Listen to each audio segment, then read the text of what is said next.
Les jeux Monkey Island, s'ils sont considérés comme des références du jeu d'aventure, marquent également un tournant majeur dans l'évolution de la musique dans l'histoire du jeu vidéo. Faisant face aux contraintes techniques de l'époque, son compositeur Michael Land a dû dépasser ces obstacles afin de servir le plus fidèlement possible la vision du jeu et de ses créateurs, transformer l'expérience des joueurs et joueuses, et par conséquent, changer définitivement notre façon de composer de la musique interactive. Bonjour à toutes et à tous, et bienvenue dans ce nouvel épisode sur l'importance de la musique, dans lequel j'aimerais vous parler de la musique des jeux Monkey Island, son impact dans l'histoire du jeu vidéo et ses modifications au fil des années.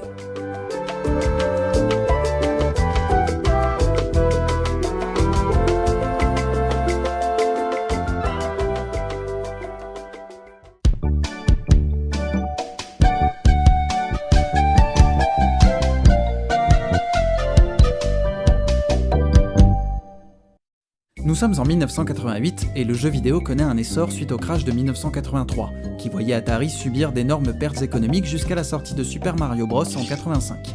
Alors oui, je sais, j'en parle dans pratiquement toutes mes vidéos, mais que voulez-vous ? Je veux pas refaire le monde.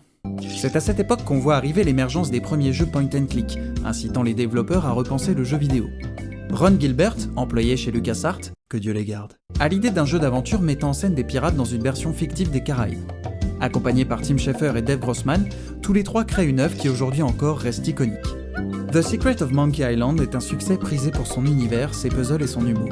Mais il n'y a pas que ça, puisque la musique composée par Michael Land, Barney Jones, Andy Newell et Patrick Mundy n'en est pas moins un élément central dans le succès du jeu.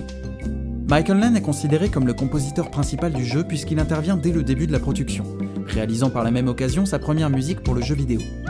Il est à l'origine du thème principal de la série qu'il compose sur un synthétiseur MIDI MT32 de la marque Roland.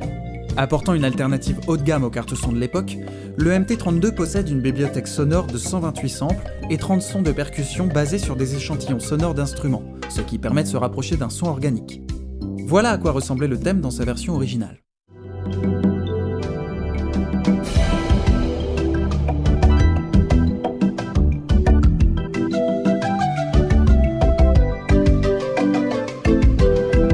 Le seul problème, c'est qu'un MT32, ça coûte $700 à sa sortie. Donc à part être chanceux et pouvoir le brancher à votre PC, vous entendiez le son de vos jeux comme pouvaient le retranscrire les enceintes de votre PC de l'époque. Ce qui fait que si vous aviez du bol, vous entendiez ça.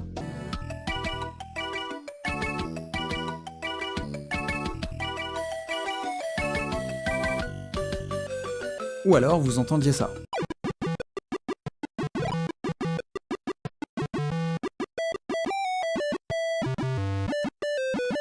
C'est moche, hein ? S'adapter aux contraintes techniques de l'époque, les développeurs et les artistes en ont l'habitude. Ce qui va le plus déranger Michael Land, c'est le manque de possibilités qu'a la musique dans l'interaction avec le joueur. Tout ce qu'elle peut faire, c'est créer des loops et des fade-out. De plus, la musique est la seule source sonore possible à l'époque, puisqu'il n'était pas possible d'y ajouter des tonnes de sons ambiants, et encore moins des dialogues. Le manque d'espace sur les disquettes ne lui permet pas non plus d'être constamment présente, ce qui pour Michael Land ne sert pas entièrement la vision d'un jeu d'aventure.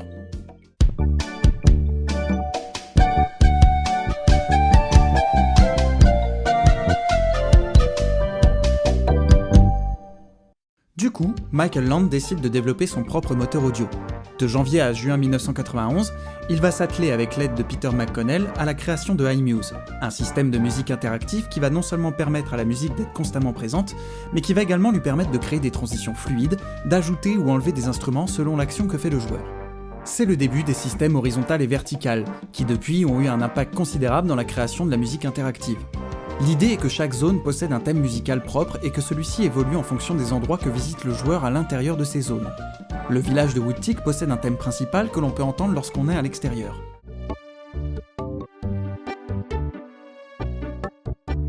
Et selon où je vais, la musique change en ajoutant des instruments.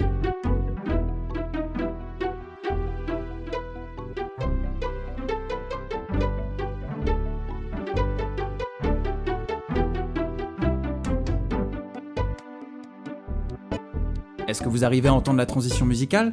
Pas vraiment, parce que tout est fait de façon fluide. Mais comment Michael Land a réussi à obtenir ce degré de précision, sachant que le joueur peut décider de rentrer et sortir d'un endroit à tout moment, sans laisser le temps à la musique de passer d'un segment A à un segment B ? En fait, iMuse ne fonctionne pas en suivant un algorithme. C'est au compositeur de dire au logiciel à quel moment, dans la mesure musicale, il peut transiter d'un segment à un autre. À savoir que si le joueur décide de briser ce système en faisant des allers-retours constants, la musique doit pouvoir s'adapter sans casser son rythme. Pour cela, Land crée une transition musicale toutes les 2 mesures, permettant ainsi à la musique de suivre les actions du joueur presque dans l'immédiat, sans qu'il n'y ait une attente de 10 secondes entre chaque segment.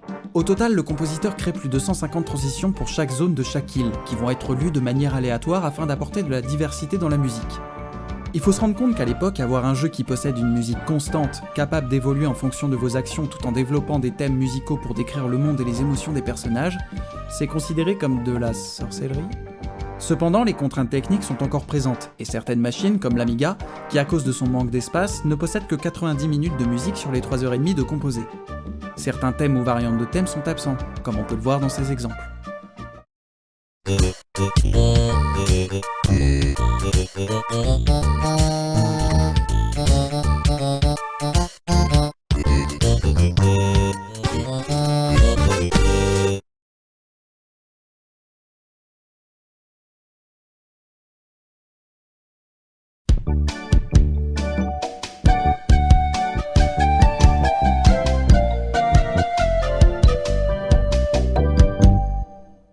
À la fin des années 90, le monde du jeu vidéo se voit encore une fois faire face au progrès technologique avec l'arrivée de nouvelles consoles de salon.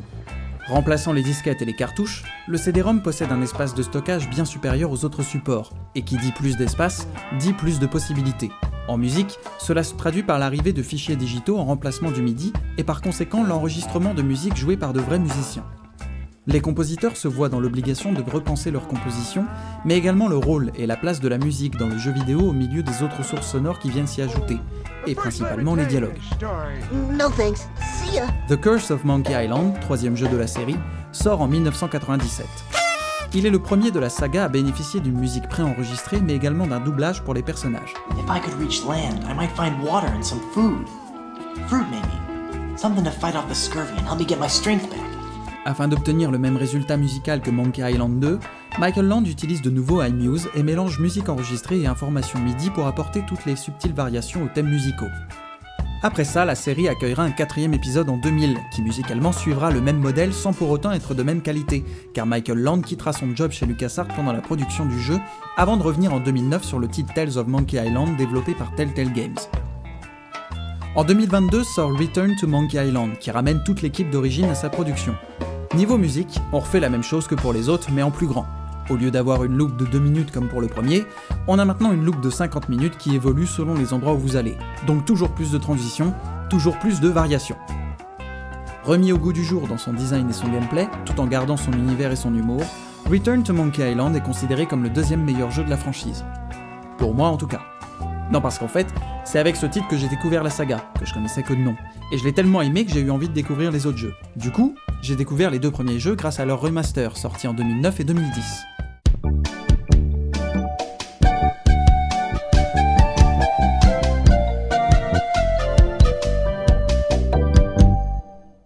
Alors j'entends déjà les puristes crier au scandale, mais à moins de posséder le jeu et la console d'origine ou de jouer sous un émulateur au risque d'avoir une image dégueu et un jeu buggé, vous n'avez pas d'autre choix que de vous tourner sur l'édition spéciale. Et en soi, j'ai passé un très bon moment sur ce remaster. J'ai trouvé que les graphismes étaient propres, que la jouabilité était fluide et que la musique avait un bon rendu. Personnellement, je trouve que ce sont de très bons remasters pour les joueurs comme moi qui veulent découvrir la saga, vous permettant de jouer dans une version moderne, ou bien de retrouver les sensations de l'époque en passant à la version d'origine en appuyant sur un simple bouton. Mais, je dois l'admettre, ces versions ont aussi leur lot de défauts, notamment au niveau de la musique. En effet, il y a plusieurs choses notables, qui ont d'ailleurs été remarquées par le compositeur, qui au passage n'a pas du tout pris part à la production des 2 remasters. Sur le mode original, les programmeurs ont cherché à recopier le système iMuse en recréant la musique de l'époque, mais avec des procédés modernes. Or, sans les fichiers d'origine, il est difficile de se rapprocher d'un rendu de l'époque, et toutes les transitions que Land avait composées et lui-même placées à des moments précis n'existent plus. On sent que toutes les transitions sont un peu forcées, et sont simplement marquées par cette percussion.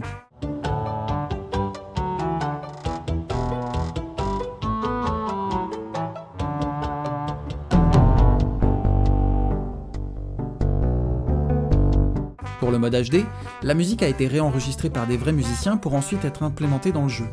Mais là encore, le procédé ne suit pas celui du jeu d'origine, et la musique se contente d'un simple fade-out dans ses transitions, voire d'un arrêt brutal comme dans la version de la Xbox 360.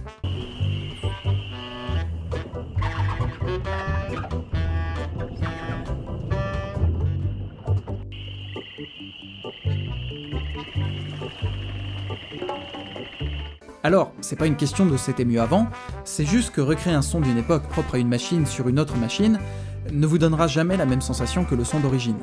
C'est comme si aujourd'hui vous remplaciez la prestation d'un musicien par un sample. Même s'il y a de très bonnes choses qui se font, vous n'aurez jamais l'émotion et l'intention du joueur, aussi réel que le son puisse paraître. Et pour clôturer le tout, cette version spéciale possède des dialogues qui ont été enregistrés et qu'on peut entendre sur le mode HD et sur le mode original. I tell you, this is a toll bridge. You gotta pay. Is this some sort of bribe situation? No, more like extortion. Plus tôt, je vous disais que la musique était le seul son ambiant sur le jeu d'origine, et que donc la musique avait été pensée pour remplacer les dialogues et permettre aux joueurs de comprendre les émotions des personnages par la musique. On est donc en droit de se demander si l'approche de la musique dans cette version arrive encore à servir le propos du jeu. Avant d'écrire cet épisode, je n'avais aucune idée de l'impact qu'avait eu la série des Monkey Island dans l'histoire du jeu vidéo, et jamais je n'aurais pensé en jouant à Return to Monkey Island en 2022 que l'un des compositeurs derrière la musique était également à l'origine de l'évolution de la musique interactive 30 ans plus tôt. La série est l'exemple parfait de ce que l'ambition et l'envie d'apporter aux joueurs et joueuses en termes de nouvelles expériences permet à l'évolution de ce médium. J'espère que cet épisode très porté sur la technique et l'histoire du jeu vidéo vous aura plu, et qu'il vous aura donné envie que je vous propose d'autres épisodes de ce style en vous parlant de moments clés où la musique a joué un rôle. N'hésitez pas à partager la vidéo autour de vous et à me donner votre avis en laissant un pouce bleu ou un commentaire, ou même les deux tant qu'on y est. Je vous dis à bientôt pour le prochain épisode, et d'ici là, portez-vous bien. Salut!